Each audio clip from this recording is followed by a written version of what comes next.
Students, उम्मीद है आप खैरियत से होंगे। इस सेशन का टॉपिक है disorders in human transport system. आज के सेशन के ऑब्जेक्टिव जान लेते हैं। After this lesson student will be able to find out some disorder in human transport system that affected by diet, यानी हम उन डिजीज़ के या डिसऑर्डर्स के बारे में बात करेंगे जो डाइट की वजह से अफेक्टेड होते हैं। अच्छा, डाइट की वजह से ह्यूमन ट्रांसपोर्ट सिस्टम को क्या मसला हो सकता है? इस सिस्टम को या हमारे जो ब्लड सर्कुलेटरी सिस्टम है या हमारा बॉडी का कोई भी सिस्टम है, उसके ऊपर डाइट का एक बहुत बड़ा इम्पैक्ट होता है। अब वो देखते हैं कि किस तरह से डाइट इम्पैक्ट करती है और क्या क्या मसले पैदा कर सकती है। तो आज के सेशन में जो हम डिस्कस करेंगे वो 4 डिसऑर्डर्स के बारे में बात करेंगे: hypertension and hypotension, angina, heart attack and diabetes. Human body के ऊपर डाइट का एक बहुत असर होता है। जो लोग फैट सॉल्ट ज़्यादा अमाउंट में इनटेक करते हैं in comparison of vegetables and fruits, तो उनको ये डिसऑर्डर्स होने का ख़तरा ज़्यादा होता है। मिसाल के तौर पे फ़ैट्स कहाँ पाया जाता है? फ़ैट्स पाया जाता है आपके फ़ास्ट फूड में पाया जाता है। फ़ैट्स जो है ना वो आपको ऑयली चीज़ों में मिल जाएगा। सॉल्ट का इंटेक भी ब्लड प्रेशर जो है ना वो इंक्रीज़ करने का बाइस बनता है। तो इन चारों डिसऑर्डर्स के अंदर हम देखेंगे कि कौन से डाइट से क्या चीज़ जो है ना वो ठीक हो सकती है या किस डाइट की वजह से कौन सी चीज़ ख़राब हो सकती है। स्टूडेंट, सबसे पहला डिसऑर्डर है हाइपरटेंशन एंड हाइपोटेंशन। अब अल्फाज हाइपर और हाइपो को देखते हैं। हाइपर का मतलब होता है किसी चीज़ का ज़्यादा हो जाना और हाइपो का मतलब होता है किसी चीज़ का किसी नॉर्मल स्टेज से नीचे की तरफ होना। तो हाइपरटेंशन यानी एक नॉर्मल टेंशन से ऊपर की तरफ। इस डिसऑर्डर के अंदर बॉडी का जो ब्लड प्रेशर होता है वो हाई हो जाता है। अब हाई हो जाता है तो बॉडी का जो ब्लड प्रेशर है उसका 120 mmHg जो है ना वो स्पीड होती है, यानी बॉडी में जो ब्लड प्रेशर रन कर रहा होता है वो 120 mmHg की स्पीड से ऊपर की तरफ आ रहा होता है और 80 mmHg की स्पीड से नीचे की तरफ जा रहा होता है। तो जब भी इस स्पीड से ब्लड प्रेशर की स्पीड ऊपर की तरफ चली जाती है तो उसे हम हाइपरटेंशन का नाम देते हैं।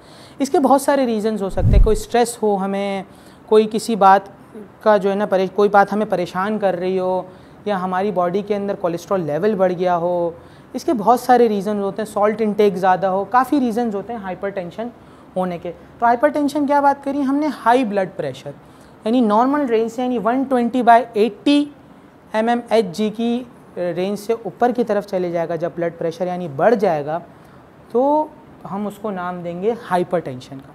हाइपोटेंशन नीचे की तरफ यानी 120 mmHg/80 mmHg की स्पीड से नीचे की तरफ से अगर ब्लड फ्लो करेगा तो उसे हम हाइपो का नाम देंगे। नॉर्मली जो लोग हम बात करते हैं तो वो हाइपोटेंशन को हम एक डिसऑर्डर का नाम नहीं देते, लेकिन हाइपरटेंशन यानी हाई ब्लड प्रेशर को हम डिसऑर्डर का नाम देते। दोनों में तकरीबन जो बॉडी की कंडीशन होती है या बॉडी के अंदर जो सिम्टम्स नज़र आ रहे होते हैं वो तकरीबन एक ही होते हैं, लेकिन क्योंकि एक चीज़ नॉर्मल से बढ़ रही है और एक चीज़ नॉर्मल से कम हो रही है, इसलिए इन्हें दोनों को अलग अलग डिसऑर्डर कंसिडर किया जाता है। इसकी प्रॉपर मेडिकेशंस मौजूद है। ये कम्प्लीटली क्योर तो नहीं हो सकता, लेकिन इससे कंट्रोल में रखने के लिए मेडिकेशंस मौजूद है। अब इससे बचा कैसे जा सकता है कि अगर हम चाहते हैं कि हम इस डिसऑर्डर की तरफ ना जाएं। देखिए, कोई भी डिसऑर्डर होता है हमारी बॉडी में तो उसके पीछे कोई ना कोई हमारी ऐसी हैबिट होती है या कोई ना कोई ऐसी हमारी डाइट होती है जो हमें उस कंडीशन तक लेकर जाती है। तो हम अगर उसे पहले ही अवॉइड कर दें तो हम उस कंडीशन तक पहुंचने से बच सकते हैं। तो हम देखते हैं कि कौन कौन सी ऐसी हैबिट्स जो हम अपना सकते हैं ताकि हम हाइपरटेंशन और हाइपोटेंशन जैसे डिसऑर्डर से बच सकें। तो सबसे पहले हमने ओवरवेट नहीं होना। हर एज के अंदर हर हाइट के हिसाब से एक ख़ास किस्म का वेट होता है जो आपको इजीली अवेलेबल भी होता है कि आपकी एज के हिसाब से और आपकी हाइट के हिसाब से आपका क्या वेट होना चाहिए। तो हमें उससे ओवरवेट ना होना, तो ये हमें बचाएगा कि हाइपरटेंशन और हाइपोटेंशन से। दूसरी बात, हमने स्मोकिंग की तरफ या टोबैको इंटेक की तरफ नहीं जाना। ये दो चीज़ें भी हमें इस तरफ लेकर जाती है। अच्छा, दूसरी चीज़, हम छोटी छोटी बात पे टेंशन ले लेते हैं या स्ट्रेस ले लेते हैं। मिसाल के तौर पे एग्ज़ाम्स आ रहे हैं, हम परेशान हो गए कि भाई अब क्या होगा, पढ़ा नहीं है, ये भी पढ़ना है वो भी पढ़ना है, या गेम हार रहे हैं। तो ये छोटी छोटी बातें हैं, इस पे हम बहुत ज़्यादा स्ट्रेस ले लेते हैं, चीज़ें ले लेते हैं। तो हमें इन चीज़ों से बचना है, हमें स्ट्रेस नहीं लेना, हमें बिल्कुल एक नॉर्मल अपने जो है ना वो अपनी बॉडी को नॉर्मलाइज रखना है ताकि हम इन चीज़ों से बच सकें। इसका एक और बेहतरीन हल ये होता है कि हम एक्सरसाइज करें रेगुलर बेसिस पे। सुबह उठें, जॉगिंग की तरफ जॉगिंग करें, थोड़ा बहुत वर्कआउट करें, ताकि हमारी बॉडी के अंदर जो भी इम्प्योरिटीज़ है वो एक तो स्वेटिंग के ज़रिए बॉडी से पास आउट हो जाती है, और दूसरी चीज़ जो एक्स्ट्रा कोलेस्ट्रॉल होता है वो बॉडी के अंदर जो है ना वो डिज़ोल्व होना शुरू हो जाता है। तो ये कुछ स्टेप्स हैं जो हम ले सकते हैं अगर हम चाहते हैं कि हाइपरटेंशन और हाइपोटेंशन से बच सकें। तो एक दफ़ा फिर से रिपीट कर लेते हैं कि हाइपरटेंशन क्या होता है, हाई ब्लड प्रेशर, और हाइपोटेंशन क्या होता है, लो ब्लड प्रेशर। अब ज़रा हम अपनी नेक्स्ट डिसऑर्डर की तरफ चलते हैं और देखते हैं कि उसके अंदर क्या बॉडी की कंडीशंस होती हैं और किस तरह से वो हमारी बॉडी के अंदर डिसफंक्शनिंग पैदा करता है। स्टूडेंट्स, नेक्स्ट जो डिसऑर्डर है वो है एंजाइना एंड हार्ट अटैक।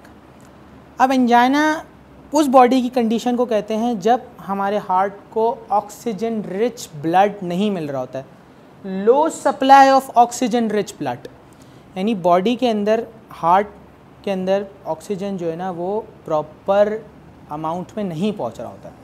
इस वजह से क्या होता है, चेस्ट पेन होता है। ये एक तरह का समझ लीजिए डिसऑर्डर है जो ऑक्सीजन बॉडी में ऑक्सीजन की कमी होने की वजह से होता है। अब ऑक्सीजन की कमी होती है, ऑक्सीजन नहीं मिल रहा होता ब्लड को, तो पूरी बॉडी को जो ऑक्सीजन चाहिए एनर्जी बनाने के लिए तो वो नहीं मिल पाता। एंजाइना जो है ना वो एक छोटा सा डिसऑर्डर है जो सिर्फ ऑक्सीजन न मिलने की वजह से बॉडी में अकर होता है। नेक्स्ट चलते हैं हार्ट अटैक की तरफ। हार्ट अटैक का तो नाम आप तमाम ने सुना होगा कि हार्ट अटैक क्या है, अक्सर हम अपने इर्द गिर्द ये अल्फाज सुनते हैं।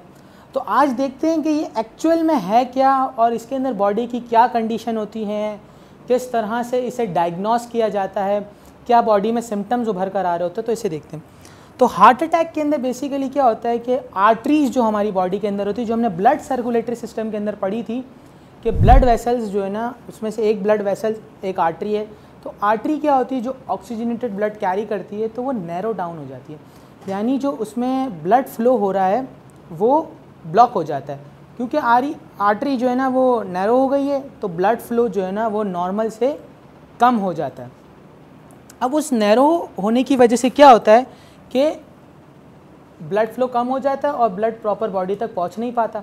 अब बॉडी तक पहुंच नहीं पाता, पंप कर रहा है हार्ट, प्रेशर जनरेट कर रहा है, लेकिन ब्लड आगे फ्लो नहीं हो पाता, तो आहिस्ता आहिस्ता हार्ट के जो सेल्स हैं या बॉडी के सेल्स हैं वो डेड होना शुरू हो जाते हैं, क्योंकि ब्लड वहाँ तक नहीं पहुँच रहा है, एनर्जी बन नहीं रही है। अच्छा, ब्लॉकेज होने की क्या वजह होती है? भाई ऐसे थोड़ी ब्लॉक हो जाता है। तो ब्लॉकेज होने की वजह होती है फैटी एसिड्स का जो है ना वो डिपॉजिट होना, deposition of high level of fatty acid, यानी फैटी एसिड्स का डिपॉजिट होने की वजह से जो है वो आर्टरी ब्लॉक होती है। कभी कभार कैल्शियम डिपॉजिट की वजह से हम कैल्शियम बहुत हाई अमाउंट में जो है ना इनटेक करते हैं, तो वो भी डिपॉजिट होने की वजह से आर्टरी ब्लॉक होती है। सही है, फैटी एसिड्स जो है ना वो डिपॉजिट होने की वजह से आर्टरी ब्लॉक होती है। अच्छा, आर्टरी ब्लॉक हो गई, ब्लड फ्लो स्टॉप हो गया, डेड हो गए हार्ट सेल्स। अच्छा, इसके बाद मसल्स जब डाई हो गए, मसल डाई हो गए तो क्या होता है कि बॉडी के अंदर ब्लड फ्लो रुक जाता है, क्योंकि पंपिंग सिस्टम रुक गया और इंसान की मौत भी हो सकती है इस चीज़ से। तो इसके सिम्टम्स देख लेते हैं कि जब ये बॉडी में कंडीशन उभर कर आती है तो बॉडी में क्या क्या सिम्टम्स उभर कर आ रहे होते हैं। तो चेस्ट पेन, चेस्ट में तकलीफ़ होने लगती है, आपको एक जो है ना आपको दबाव महसूस हो रहा होता है अपने सीने में। शॉर्टनेस ऑफ ब्रीथ, सांस कम आ रहा होता है, चूँकि ब्लड फ्लो हो नहीं रहा, हार्ट पंप कर नहीं रहा, तो सांस लेने में आपको तकलीफ़ हो रही होती है, ब्लड पहुंच नहीं रहा, ऑक्सीजन जो है ना वो ग्रैब्स नहीं कर रहा। Breaking out of cold sweat, यानी ठंडे ठंडे पसीने आना शुरू हो जाते हैं बॉडी के अंदर। तो ये कुछ सिम्टम्स है जो उभर कर आ रहे होते हैं हार्ट अटैक के अंदर। हार्ट अटैक से भी बचा जा सकता है अगर हम कुछ आदत को जो है ना वो अडॉप्ट कर ले, तो हार्ट अटैक से भी बचा जा सकता है। तो हार्ट अटैक क्या है, हम एक दफ़ा फिर से देख लेते हैं। नैरोइंग ऑफ आर्टरीज है हार्ट अटैक। आर्टरी नैरो क्यों हो जाती है? या तो उसके अंदर कैल्शियम डिपॉजिट हो जाता है या तो फैटी एसिड डिपॉजिट हो जाते हैं। अच्छा, नैरो होने की वजह से क्या होता है, मसल्स जो है ना वो डाई होना शुरू हो जाते हैं हार्ट के, जिसकी वजह से पंपिंग सिस्टम रुक जाता है और ह्यूमन बॉडी की डेथ भी हो सकती है। अच्छा, अब देखते हैं कि ये डायग्नोस कैसे होता है, या हम डॉक्टर कौन कौन से ऐसे टेस्ट या कौन कौन सी ऐसी चीज़ें करते हैं जिससे वो डायग्नोस कर सकते हैं कि ये हार्ट अटैक है। तो ईसीजी, ब्लड टेस्ट और इकोकार्डियोग्राफी, ये 3 मेथड्स हैं जिसके ज़रिए जो है ना वो हार्ट अटैक डायग्नोस किया जा सकता है कि बॉडी के अंदर हार्ट अटैक आया था या जो है ना बॉडी के अंदर जो है ना पहले भी ये चीज़ हो चुकी है। अच्छा, हार्ट अटैक को साइंटिफिकली भी नाम दिया जाता है। असल में साइंटिफिकली नाम देने का मकसद ये होता है ताकि ये पूरी दुनिया के अंदर जो है ना वो लोग इसको पहचाना जा सके। हम जो है ना वो इंग्लिश में हार्ट अटैक कहते हैं, उर्दू में दिल का दौरा भी हम अल्फाज इस्तेमाल करो, तो साइंटिफिकली एक टर्मिनोलॉजी दे दी गई है कि मायोकार्डियल इन्फ्रैक्शन, इसको हम कहते हैं हार्ट अटैक को। इसके कॉजेज़ होते हैं, ये होता किन वजूहात की वजह से, स्मोकिंग की वजह से भी हो सकता है, स्ट्रेस की वजह से भी हो सकता है, लैक ऑफ फिज़िकल एक्टिविटी की वजह से भी हो सकता है। इसकी क्योर भी मौजूद है। अगर हार्ट अटैक खुदा ना ख्वास्ता अगर आता है हार्ट अटैक और जो है ना वो हार्ट डेड हो जाता है, तो हार्ट को एक पेसमेकर से जो है ना हम रिप्लेस कर देते हैं, या वो पेसमेकर लगा देते हैं बॉडी के अंदर, ताकि जो है ना वो हार्ट का फंक्शन अंजाम देख सके, जो कॉन्ट्रैक्शन और रिलैक्सेशन ऑफ आर्टरी में हेल्प कर रहा होता है पेसमेकर। इसके सिम्टम्स के अंदर भी मैंने बता दिया आपको कि हेडेक भी शामिल होता है। हर हेडेक जो है ना वो हार्ट अटैक की तरफ नहीं जा रहा होता, लेकिन हेडेक एक और सिम्टम है हार्ट अटैक का। नोज़िया और वॉमिटिंग भी होती है। बहुत दिनों से आपका फील हो रहा होता है बॉडी को कि जो है ना बहुत टायर्ड बॉडी है, तो ये तमाम चीज़ें आती हैं। तो एक दफ़ा क्विक रिव्यू लेते हैं, देखते हैं कि हार्ट अटैक क्या होता है। हार्ट अटैक हमने बता दिया नैरोइंग ऑफ आर्टरी की वजह से होता है। इसके सिम्टम्स हमने देख लिए, चेस्ट पेन होता है, शॉर्टनेस ऑफ ब्रीथ होती है, breaking out of cold sweat होता है। अच्छा, बॉडी को टायर फील होता है, वॉमिटिंग, नोज़िया होता है, हेडेक जो है ना वो हमें हो रहा होता है। अच्छा, हर हेडेक को या हर वॉमिटिंग, नोज़िया को हम जो है ना हार्ट अटैक की तरफ नहीं ले जाते हैं। ये तमाम जो है ना वो अगर सिम्टम्स उभरते हैं और फिर डायग्नोस्टिक टेस्ट के अंदर भी अगर ये बात साबित होती है, फिर हम उसे हार्ट अटैक कंसीडर करते हैं। तो अब नेक्स्ट देखते हैं कि नेक्स्ट डिसऑर्डर कौन सा है हमारा, और उसका क्या असर होता है हमारी बॉडी पे, क्या जो है ना वो मसले मसाइल पैदा होते हैं। तो आइए नेक्स्ट देखते हैं स्टूडेंट्स। नेक्स्ट डिसऑर्डर है डायबिटीज़। डायबिटीज़ एक ऐसा मर्ज़ होता है, ये एक ऐसा डिसऑर्डर होता है जिसमें ग्लूकोज डिज़ोल्व करने की जो बॉडी की एबिलिटी होती है वो ख़त्म हो जाती है। हमारी बॉडी के अंदर पेनक्रियास के अंदर जो है ना वो एक एंजाइम रिलीज़ होता है जिसके हम इंसुलिन कहते हैं, जो बॉडी में ब्लड ग्लूकोज लेवल को मेंटेन रखता है। तो उसकी कमी की वजह से जो है ना वो डायबिटीज़ का डिसऑर्डर आता है। डायबिटीज़ डाइट की वजह से भी बॉडी में हो सकता है, अगर आप जो है ना वो ज़रूरत से ज़्यादा कोलेस्ट्रॉल और मीठे का इस्तेमाल करते हैं। अच्छा, डायबिटीज़ के मर्ज़ के अंदर ये एक एंडोक्राइन हार्मोन सिस्टम है, यानी इसका ताल्लुक़ बॉडी के एंडोक्राइन सिस्टम से है। अच्छा, दूसरी चीज़, ग्लूकोज लेवल हाई होने की वजह से बॉडी के अंदर जो डिज़ोल्व नहीं हो पाता, तो एक डिसऑर्डर की शक्ल ये अख्तियार कर लेता है।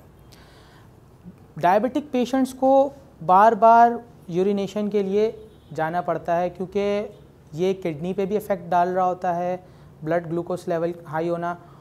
इस वजह से जो है ना वो बार बार डायबिटिक पेशेंट्स को यूरिनेशन की ज़रूरत होती है। इसके सिम्टम्स देख लेते हैं। Excessive thrust, weight loss, diabetic patients का वेट लॉस भी बहुत तेज़ी से होता है। अच्छा, वेट बढ़ भी सकता है तेज़ी से, ये दोनों सूरत हाल होती हैं।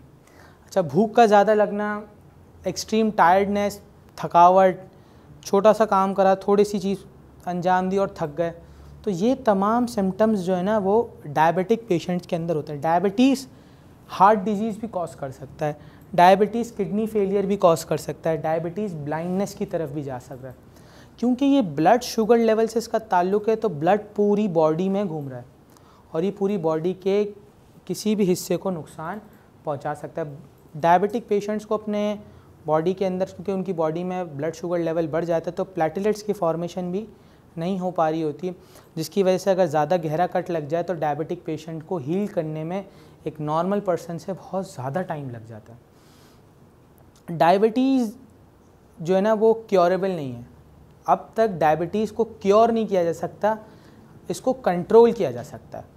एक चीज़ होती है ना, बिल्कुल ठीक हो गया, अपने नॉर्मल कंडीशन पर आ गई बॉडी, नहीं। डायबिटीज़ को हम कंट्रोल करते हैं, उसको क्योर नहीं किया जा सकता।